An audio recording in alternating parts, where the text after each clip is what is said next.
The Book Thief tells the story of a young girl who grows into both literacy and young adulthood against the backdrop of the Nazi Party's rise to power, with one unorthodox choice of narrator. From the point of view of death, and it was really intriguing as a book. Intriguing enough that a script was written, paring down the 600-page book into a 100-page script. We turned it into the studio, and they loved it. Loved it. And we sat for 7 years. Snagging Brian Percival, fresh off an Emmy win for Downton Abbey, to direct was just part of a heavy-hitting cast and crew that even Karen, producer of the heavy-hitting themselves Twilight films and The Devil Wears Prada, can't believe it. We pinch ourselves. We pinch ourselves because not in my lifetime did we think we would share our names on a billing block with Geoffrey Rush, Emily Watson, and the maestro himself, John Williams. And it was just an amazing experience. Which leads them all here to Indy and the Heartland Film Festival to see how audiences react. And for Geoffrey Rush, recognition through the festival's Pioneering Spirit Award, which he accepts in what seems to us to be a bit of classic Rushian whimsy. I prefer the gift of an accolade that's called Pioneering Spirit, when sometimes people refer to you as veteran. It's nicer. We asked if the cast and crew noted a sort of added dimension to the film, that they had made a film about books and words, very solitary experiences, to be shared by audiences, a very social experience. I think you've highlighted something very important, to sit there with 500 other people maybe, and to be able to hear the accordion, you know, and to sort of actually see the dynamic of that community, even though it's very distinctly German in its culture, in its rural community qualities. It could be a town in the Midwest. But to go to a cinema and to feel a response of people who are sitting next to you and sitting around you and know that they feel the same way as you do about what you're seeing, I think that's quite a unique experience these days. And the significance of sharing that experience here in Indy, at the Heartland, is something that doesn't escape even the youngest member of the team. I think this is a really important festival, this one, and I love that it's the family spirit. It's the most rewarding feeling in the world because it means in some way you've touched someone, you know? And they were always the films that made me want to make films in the first place.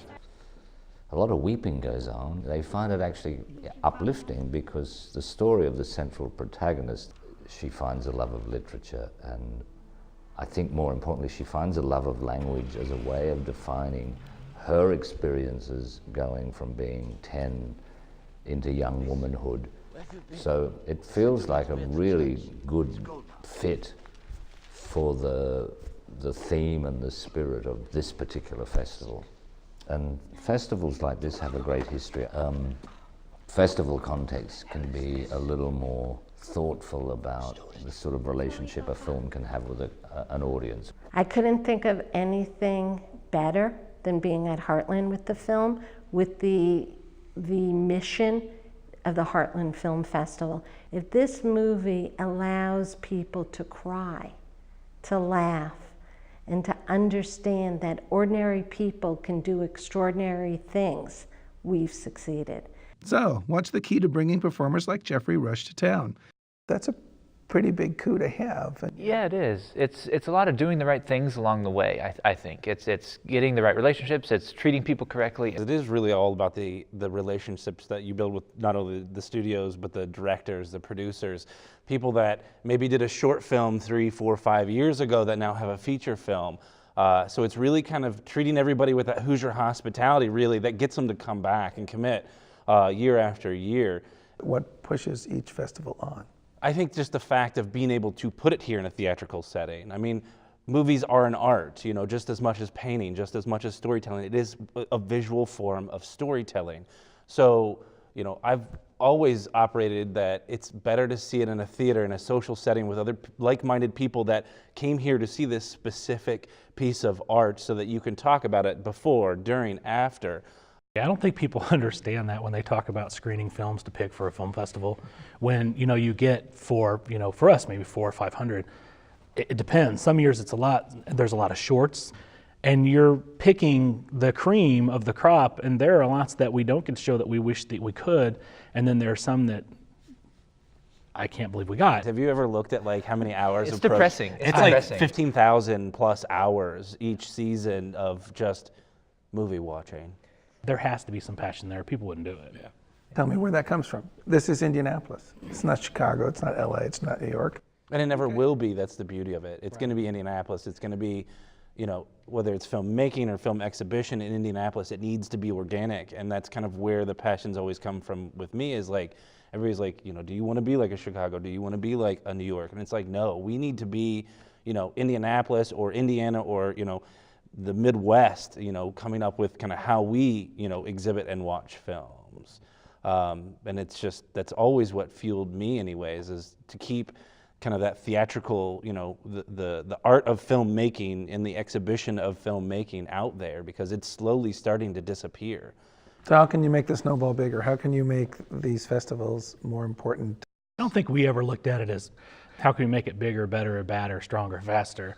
I think with us, it was a matter of how can we continue to provide the support and this outlet for people to see these films that they wouldn't ordinarily see. You know, we always try to stick with, where possible, local films and local filmmakers. So anytime we had a Bloomington filmmaker, when we can get a local filmmaker here, that'll draw a crowd in itself.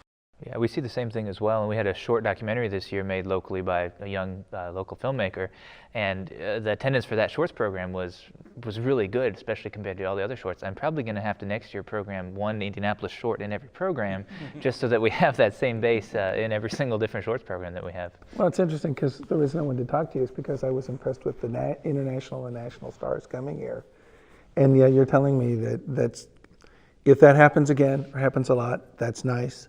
But that's not really the deal. It's hard, and from my perspective, it's kind of a balance. But if you can snag someone big to come, that gets more people interested in it, and you have higher attendance overall. You have more people.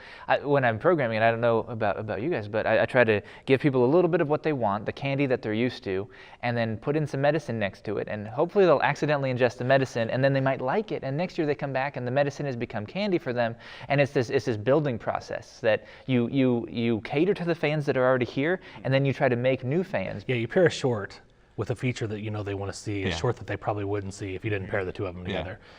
You know, you go up to the Palladium and they have the Great American Songbook, and they don't say it, but the guests that come in keep saying, we want this to be as big as the Grammys someday. I suspect you guys are not thinking that for your individual film festivals, or are you? We don't want to be Sundance. You know, we are a community festival. We want to be a bigger and better community-based festival, but that's our core. That's what we are. That's who we are. It's kind of a long slog. There's no magic bullet. There's no magic funding. There's no magic marketing tool that's going to bring everybody out. Do you think that all the people that live in the area where Sundance shows actually get to enjoy all the films that are there? Yeah. No, because it kind of takes away from what we're trying to do. I don't know that I'd ever want it so big that, you know, Joe Jones down the street couldn't go. Yeah, we're here for the fans here. Right. You know, we show movies for the Indianapolis market, not necessarily to have, you know, people, although we do all, I think, have people that come in from out of town. You know, we're here to exhibit these films for Indianapolis.